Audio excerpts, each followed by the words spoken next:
Video words thrown in YouTube format to expose the daily vlog of being no one knows. Secret foes, life's pain and woes, rants and thoughts, daily journal with iPhone and his graphs to show it off. Last thoughts before I quick play was Susie, that Puerto Rican.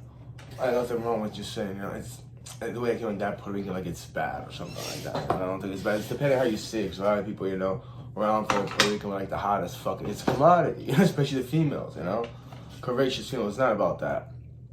Even Susie, that Puerto Rican, she just happened to find, her place in a place in Dunkin' Donuts, and I still don't know if it's the same girl. When she's like 15, 16, I used to see her on the street, she pointed a laser in my eye or some shit like that. It's like people in the past, they had the way to find me at the jobs I worked for, and they didn't admit who they were, but this is really about that Stefan over there. They call him Shoshon.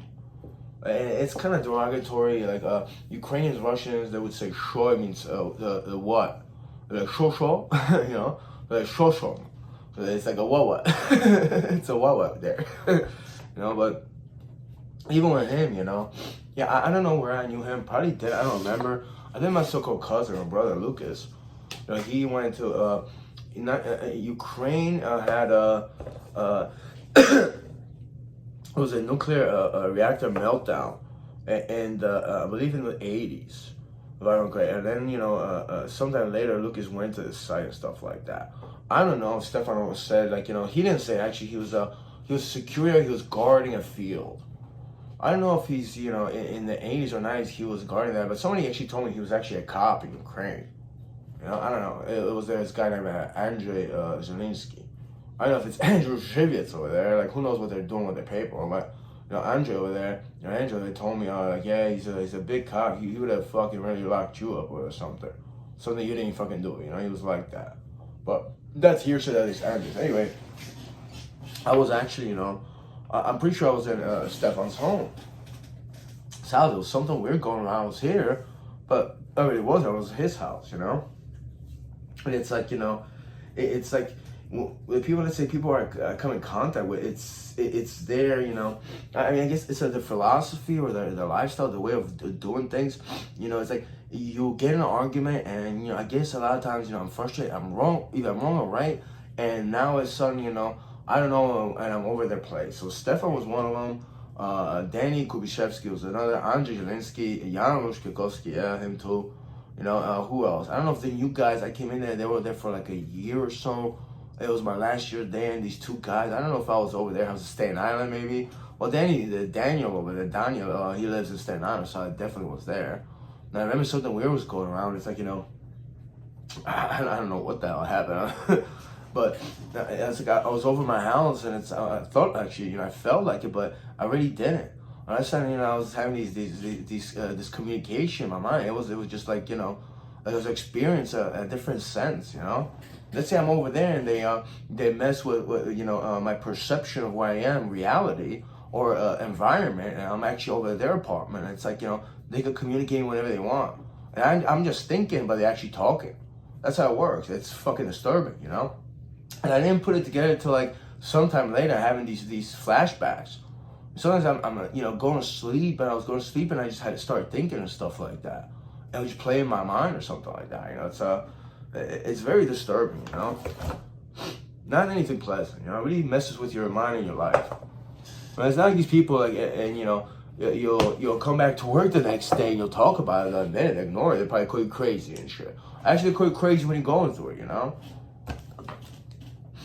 got the little fucking game going around, You got your coca, your molly, so you're fucking good, right?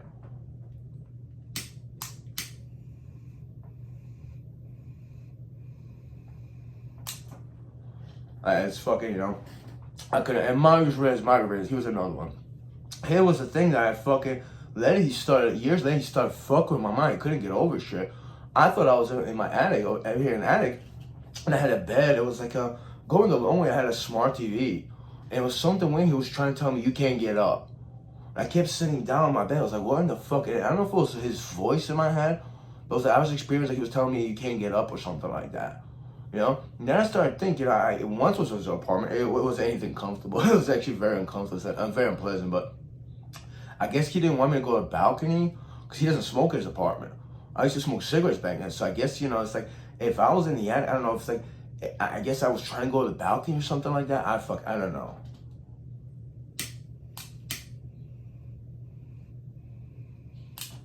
And also, you know, after I started making YouTube videos, and I actually, you know,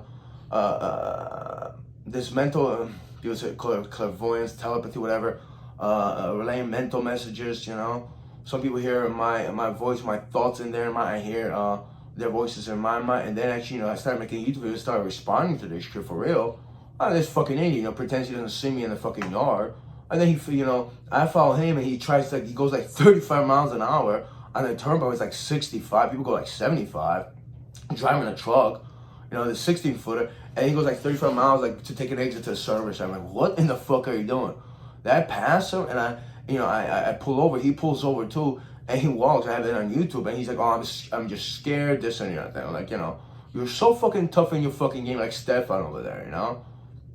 But, you know, Stefan, you know, before it started happening, he knew a couple of things before it happened. Like, I would be on the couch and we talked about it. And people stressed me. I almost felt like I had a seizure. And yeah, closed my eyes. I thought someone was going to bang through the door. And his idiot was laughing like 2 years before that.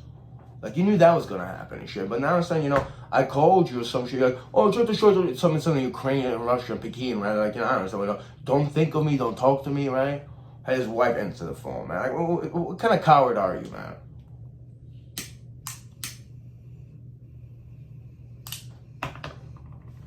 And in your mind, your thoughts, you're fucking, I don't know, you're probably like the toughest person, right?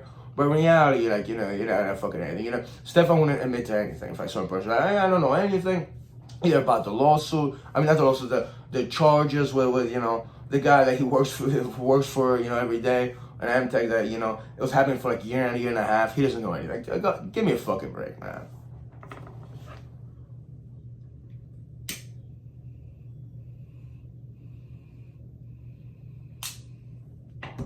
And, you know, you're so fucking tough when, like, you know, you have so much power in like at a supernatural level. Then you're fucking get chlamydia, diseases, corona, all that shit. But I mean, yeah, you see, the reason why you do it because you're a fucking coward. You run away, you cave in, it's in your phone.